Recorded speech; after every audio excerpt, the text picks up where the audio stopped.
Good evening. Come on in, have a seat. Let me pour you some iced tea. This is Emmy, and I am the host of the House of Chatter podcast. And we are here discussing the Blake Lively lawsuit and the Taylor Swift of it all.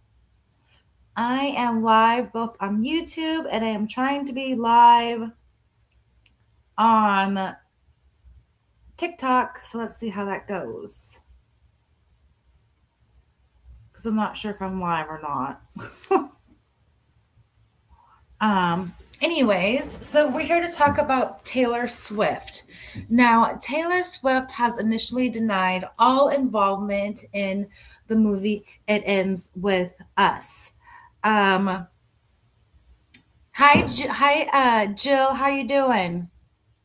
So we know that Taylor Swift was involved in at least something in the movie. If you take a look at Blake Lively's initial disclosures, the use of the song, but Taylor Swift says that's where it stops. I've only licensed the song, um, you know, just like everybody else did, right? But we can see that in Blake Lively's court filings, she Taylor Swift may be telling the truth and she may not be telling the truth. And at least on my end, it's starting to look like maybe there's a little bit more bite to Blake Lively's story. Now, do I totally believe her? No. Do I believe that Taylor Swift was involved like Blake Lively says? I think Blake Lively was telling the truth at that point. So I'm going to pull up and bear with me, guys, because I jumped on this very quickly. So, you know how I try to pull everything together to show you guys. But I wanted to pull up the Justin Baldoni interview to start with that, where he admits that Taylor Swift may or may not have had a hand in the casting. Let me pull that up real fast. If I can find it. All of my tabs are kind of crazy right now. Okay. So let me know if this plays for you guys, because I don't think I'm going to have sound.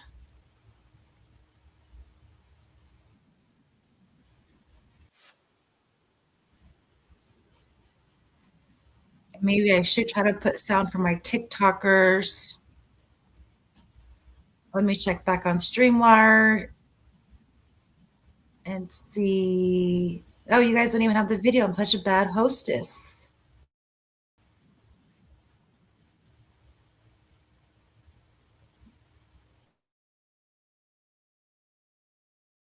Extremely slow this evening. I'm normally on in the morning on YouTube for all the TikTokers. Joe, you can't hear it? Or you can hear it? I'm not sure which one. But anyway, do we remember the time where it was Justin Baldoni in that interview and he said that Taylor Swift actually had a hand in it and that she apparently saw the casting video of Isabel Ferrer? If I can't get that sound, I'll just have to figure it out for next time to see how that goes. Um, let's take a look at Isabel Ferrer's video to see if that'll play. Maybe get some sound.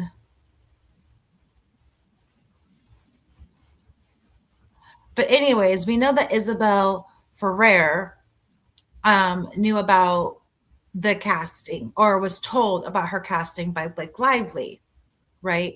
I don't think necessarily by Justin Baldoni, but I think Blake Lively did a big giant love bomb on Isabella Ferrer, and she was like, "Oh wow, I got cast by Taylor Swift. How cool is that?" Because now we know that Taylor Swift was intimately involved. Okay, so you can't hear the videos. All right, so we'll stop the videos then, and we'll just go into some of the exhibits. So, how do we know that Blake Lively or that Taylor Swift was involved? Well, another content creator unveiled her Blake Lively's responses in the 52, I believe it's 51 filing. And it specifically talks about the movie trailer and the song and the interaction with Taylor Swift. Wow, there's a lot of people on TikTok. Hi, TikTok. Join me on YouTube, House of Chatter podcast. Because I'm not usually on TikTok. So this is my first time on TikTok doing a live. So bear with me.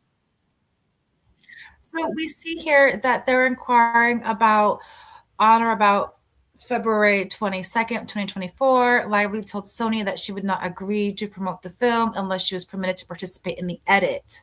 So this was an exhibit by Baldoni. Blake Lively said this is disputed. The cited evidence does not support the assertion that Lively threatened not to promote the film unless permitted to participate in the edit. My kiddos in here. I have no idea how many people are on my TikTok without showing the camera. So no clue. But thank you for everyone that's being here. How many is that on TikTok? 0. Huh? 0 right now. No one's on TikTok. Okay. So anyway, that's the oldest dancing. Anyways, so we take her response at paragraph 228. Despite the cited evidence, does not support the assertion that Lively threatened not to promote the film unless permitted to participate in the edit. Lively told Greenstein at Sony, and this is per Greenstein's testimony, it is still sealed, cannot get it. And then during the ensuing weeks, Lively, and this is for her evidence, it looks like, she responds to paragraph 229, and this is where the Taylor Swift of it gets involved. Disputed the assertion that Lively made extensive edits to the film, trailer, and poster is argumentative and unsupported by the cited evidence. Wayfair's Exhibit 132 reflects a text from Lively to Greenstein discussing the edit. And Wayfair Exhibit 133 reflects a text from Lively to Swift asking Swift to watch the trailer. Neither exhibit shows that Lively performed or directed extensive edits of any of these materials. So we finally reveal a text message, everybody, that confirms that Lively was at least communicating with Taylor Swift during the trailer, right? Because Blake Lively worked on the trailer and then sent in a copy to her bestie. Now, is that allowed? I don't think so. Remember, she stole basically the movie and presented it at Book Bonanza. Did anybody remember that? Let's continue through this response. Lively told, I don't know who's under this, but this is according to her exhibit, it looks like. She also did not hesitate to, and this is all redacted, And this is referring to a bait stamp of BL several zeros 27069. So I'm not sure what is under this. If you want to, at the end of the live, we can look at Wayfair's complaint and match up the paragraph numbers to what this is, because Blake Lively did a very good job at blacking everything out in here. Right? Because since we can't see the paragraph, you can say, she says, undisputed that the quote language appears in Wayfair's Exhibit 134 and Wayfair's Exhibit 135, but Lively respectfully refers to the court to the cited source for its complete contents and disputes any summary or interpretation inconsistent therewith. Again, this is all blacked out. Lively urged. We don't know what this is. It is backed up by a dates number, three of them, 134, 135, and 136. So she's talking to someone about something. And then again, it's undisputed that quoted language appears in Wayfair. Lively respectfully refers to the court to the cited sources of their complete contents and disputes any summary or interpretation inconsistent therein. And it's the same with paragraph 232, 233. We have a little bit more juice. Lively also demanded changes to the film's credits, and this is also blacked out. And hopefully everything will get unsealed, because when we get to the judge deciding all this, he did say that everything has to be public. So all this black stuff is going to get uncovered.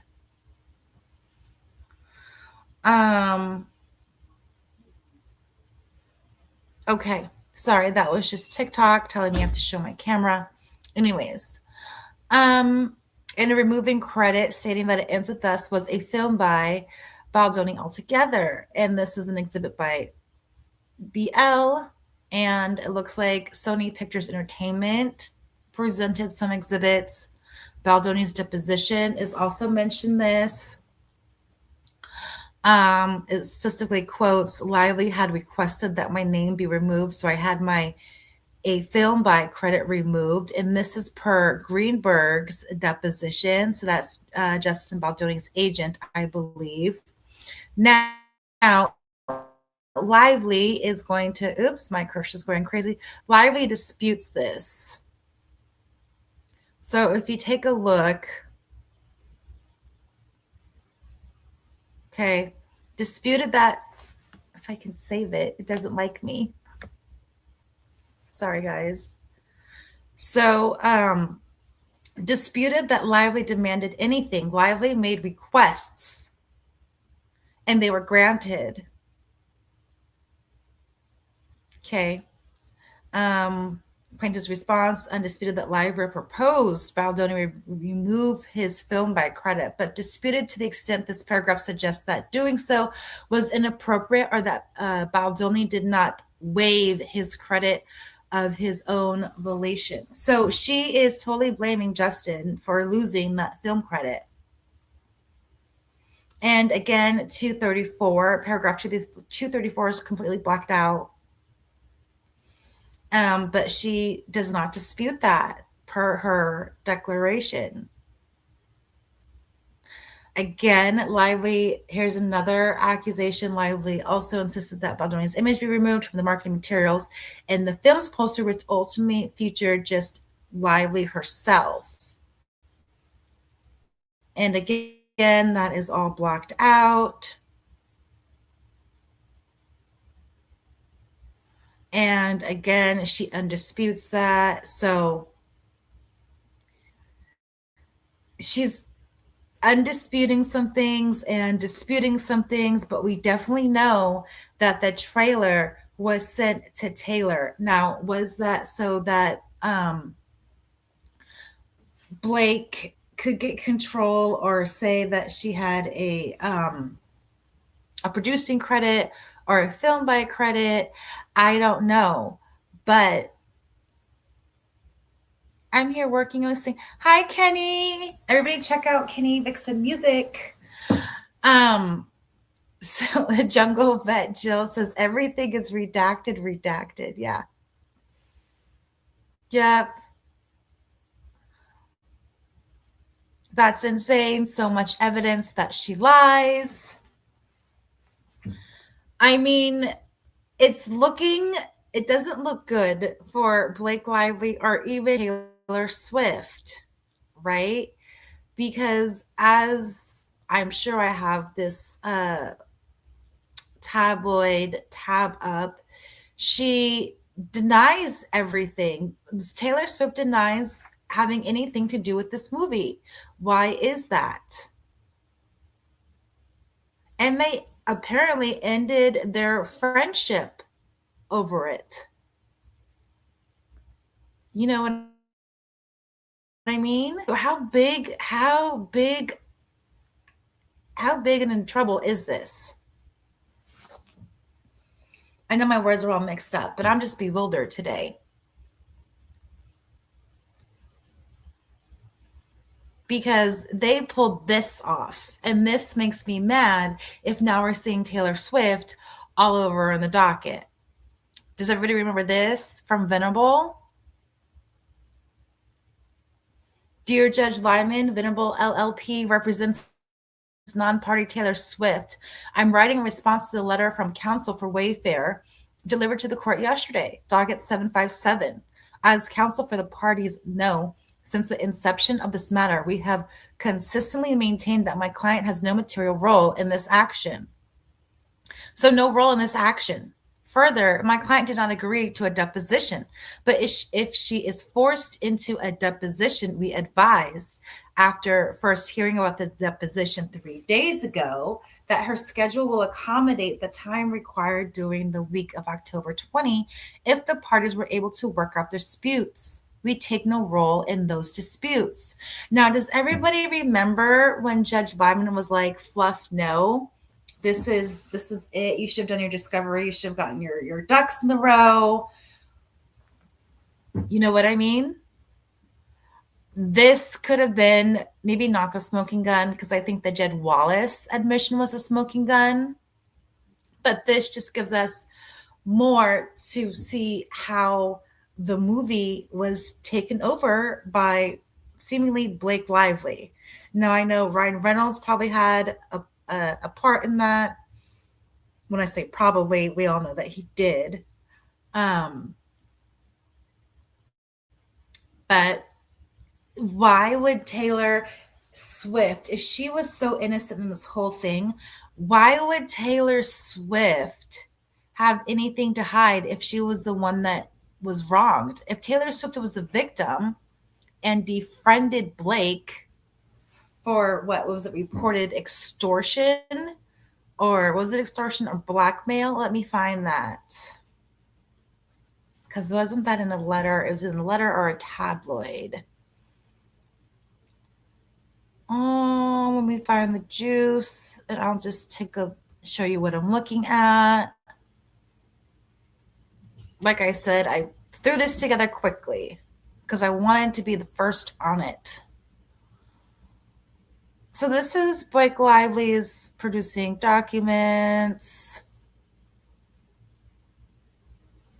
Miscellaneously implies seeking extension. Where was that statement, you guys? And it was a juicy one. I remember it. Oh, here we go. This is the juicy juice bits. So this is the affidavit from Brian Friedman. He is a partner. We know that. And then I submit this affidavit in opposition to the motion to strike filed May 14, 2025 by Blake Lively, docket 217. Back when we were in the 200s, we are in the thousands now. And if anybody's joining me from TikTok, jump over to YouTube, the House of Chatter podcast. We are live. I'm not sure how to work TikTok, but thank you for joining me if anybody's there. I have no idea how to use that, but thank you for joining. We're talking about Blake Lively and the Taylor Swift of it all in her lawsuit. And so this states February 14th. I received a voicemail from a person closely linked to Taylor Swift. And the rumor was that it was Taylor Swift's father that made the phone call. That's the rumor. Who I subsequently called back the same day. Out of respect for the individual in question, I am not identifying them at this time. However, should the court direct me to do so, I will comply with the court's order. Now, do we think that this letter now was fluff for the PR, or do we think that there was actually some meat on these bones and they didn't get a fair shake? Let me check in with the chat real fast to see what you guys think about this now that we're going back and taking a look at these documents.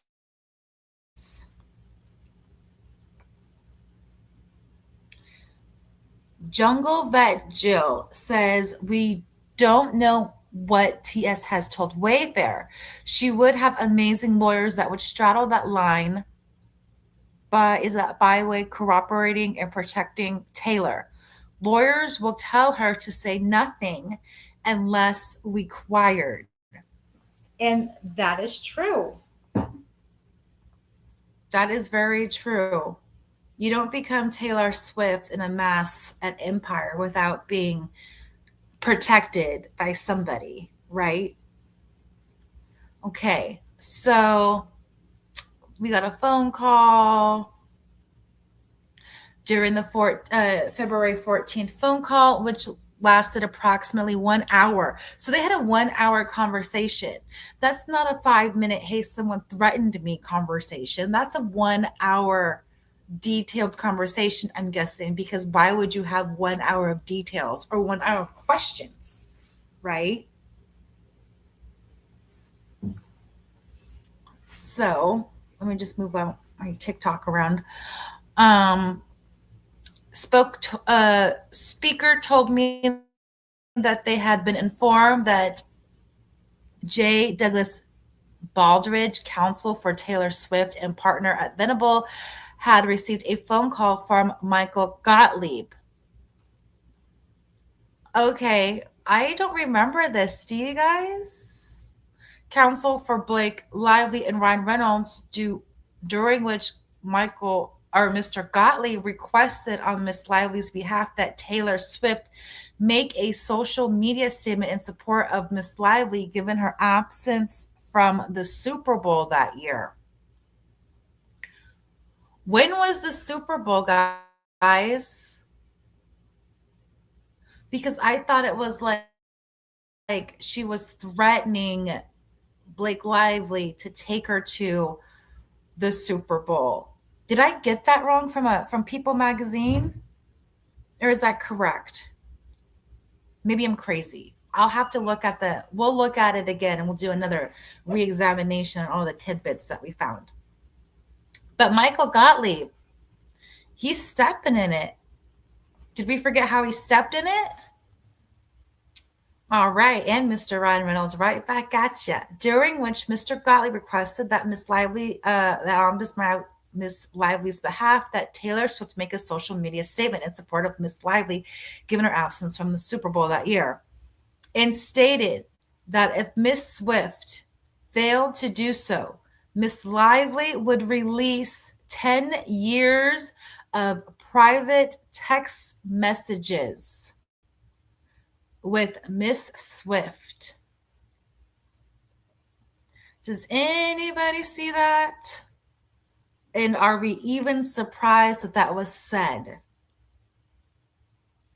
The individual also told me that they had been informed that Mr. Baldridge had accused Mr. Gottlieb of extortion and ended the call. Well, gang, is this the first time that we've heard about extortion in this case from coming from Blake Lively's camp.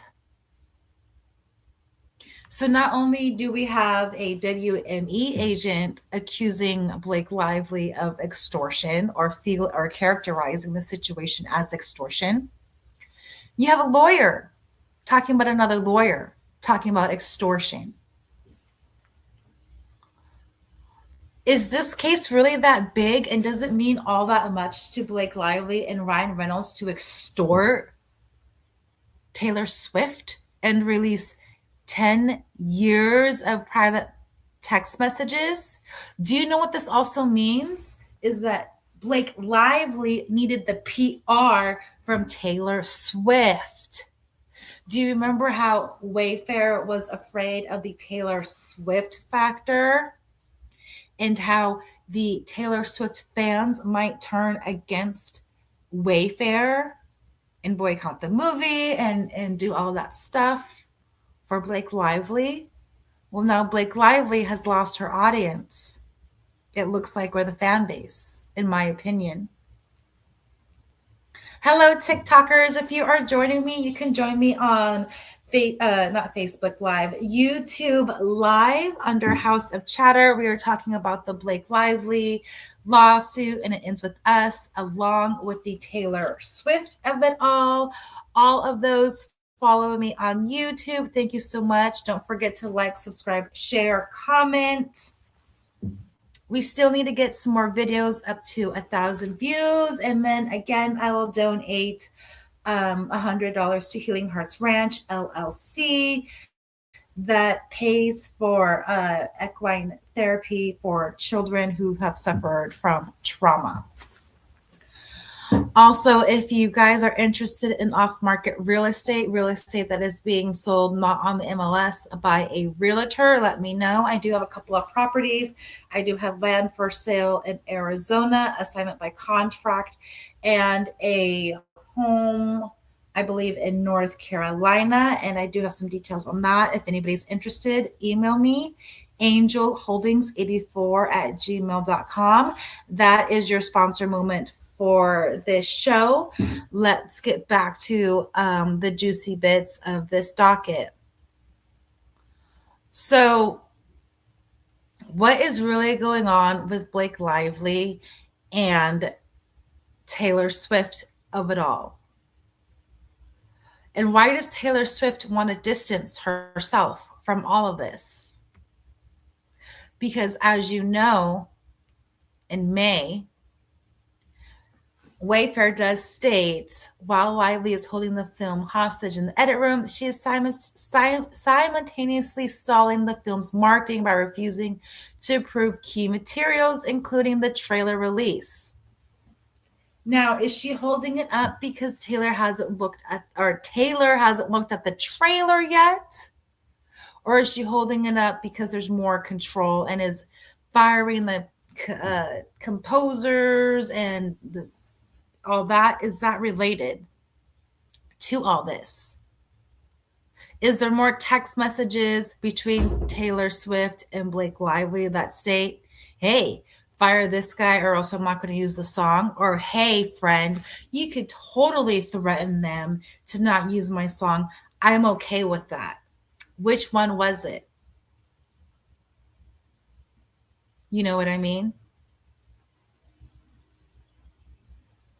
And you know what? I think her song, Taylor Swift's song, was used very well in this movie.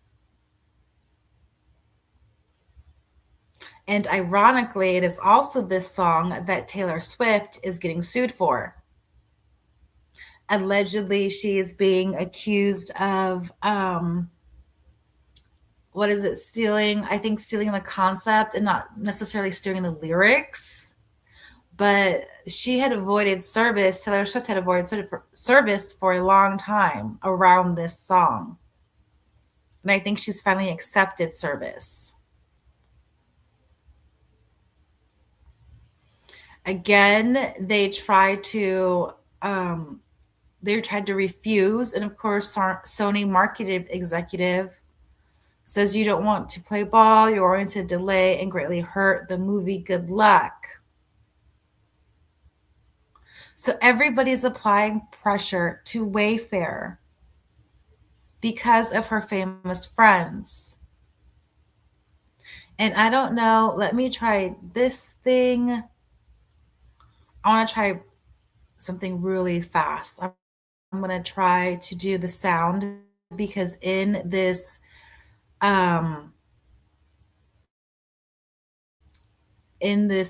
Isabel Ferrer video, she does mention Sean Levy. So let me try to reshare everything and see if I can get it for you. That means I might have to mute some of these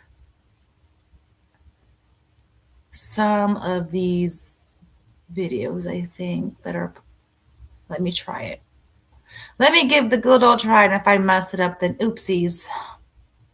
But it was interesting from what I have heard. Kenny wants to see Blake's text messages. I want to see Blake's text messages too. Jungle Vet Jill says she didn't want him in the trailer. Of course she didn't. They wanted blockbuster commercial hit. That's not what Wayfair wanted. It's his movie. Yeah. They wanted a clear message, and they had morals, I think, and those kind of clashed with what Blake Lively and Ryan Reynolds wanted as far as their marketing plan. Okay, let me see. Bear with me, guys. I think.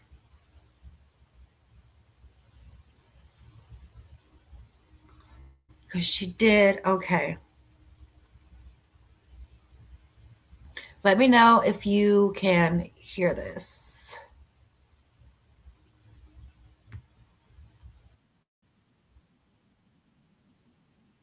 If you can.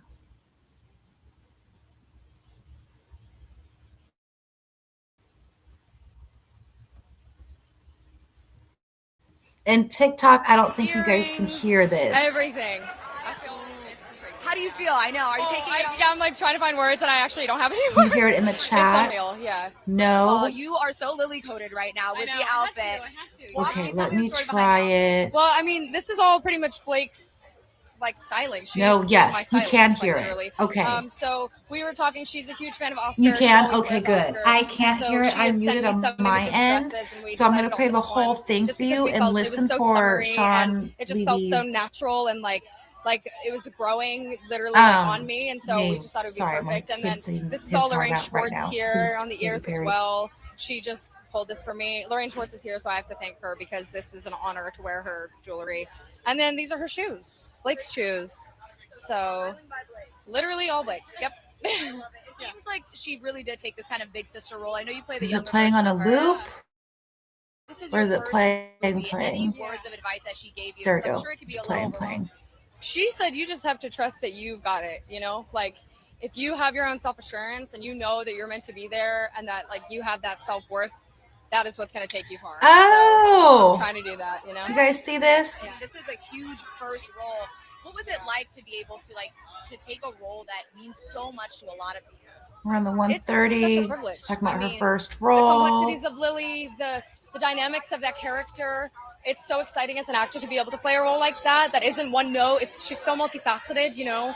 It's a privilege. Yeah. But I think she's going to talk about her Deadpool had some influence in experience. Yes, she did. Yeah, I know. I don't even know if I'm going to say it. And she talks about Sean. Yeah, she was Levy. a helpful part of the process of the audition, which I found out later after I got it, and that rocked my world. Yeah. I have no words. And my son is currently blasting Taylor Swift, Blank Space. And really brings them under the wing. How does it feel to be just kind of part of, have her in your support system? I feel so lucky. She is an angel. If you were just joining us, a guiding light. She's a force. She is everything you'd want as a mentor and as somebody to look up to. It's a dream. Yeah. I remember seeing you at the Deadpool premiere, and it's just such love between you guys, and the fact that you don't really share too many scenes, but you nailed it. Just look like it's credit to just But you guys let me know if you hear about the Shawn. I think authenticity and just being really present and having an amazing co-star. Alex did such great work, and he was so wonderful to work with. When you can have that dialogue and that comfort with somebody, it makes your job so much easier. Yeah, you may be able to thank Taylor yourself. I'm wondering if I can put subtitles. I'm like looking. I'm tall right now, so I could look far. Yeah, I know. I'm gonna be like, oh, is it here? Yeah, that would be crazy. Lastly, just what do you think of Deadpool? Obviously, that's the last time I saw you. Oh my god, it was so good. Ryan and Hugh and Shawn Levy are geniuses. They're geniuses. They're mad scientists. There we go. She met Shawn Levy at the Deadpool premiere. So when Justin Baldoni said everybody was involved. Isabella got to meet Ryan Reynolds, Blake Lively, Hugh Jackman. She is somehow connected to Taylor Swift. I don't know if they've talked or whatever, but wined and dined by Blake Lively. And apparently Shawn Levy is amazing, according to Isabella Ferrer. And if you take the Brendan Sklenar of it all, and yes, I know that we all dislike him right now, you can even see that he was supporting and hanging out with Ryan Reynolds before the lawsuit dropped. So when Colleen Hoover says that this lawsuit has affected a lot of actors, or has affected some of the actors and their careers, yeah, it's because the evidence and everybody put themselves into Blake Lively's boat and didn't think anything was inappropriate or wrong. Or maybe they did, and it was all supposed to be this big giant secret. What does I say? Blandon. We're bland. We're just Blandon.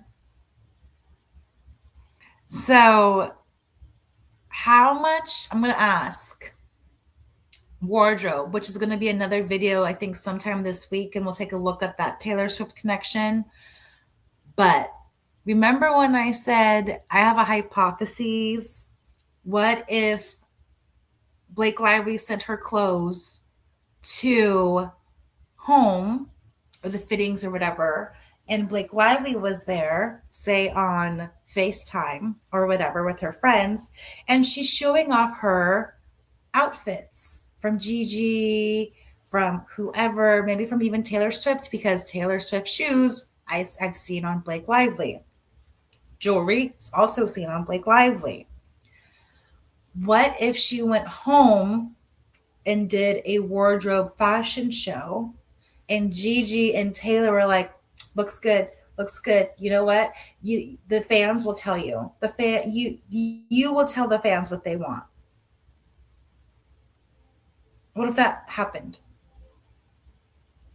And then all of a sudden now Blake Lively gets to rent the clothes from her famous friends.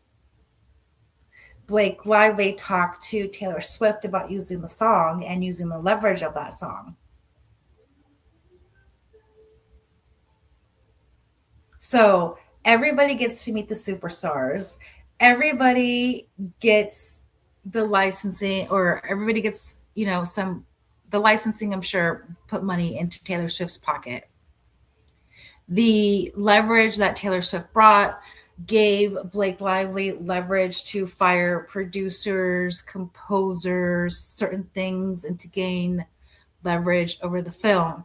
Shawn Levy comes in and swoops in and is like, hey, let's hope that this is a big movie so that it's like it grosses across the board for whatever. Does Shawn Levy get a kickback from It Ends With Us?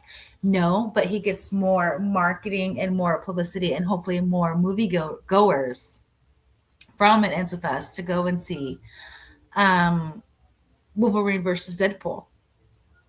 So how much more are we going to find out about Taylor Swift, other than the fact that there's text messages, other than the fact that she was extorted by Michael Gottlieb for 10 years of text messages.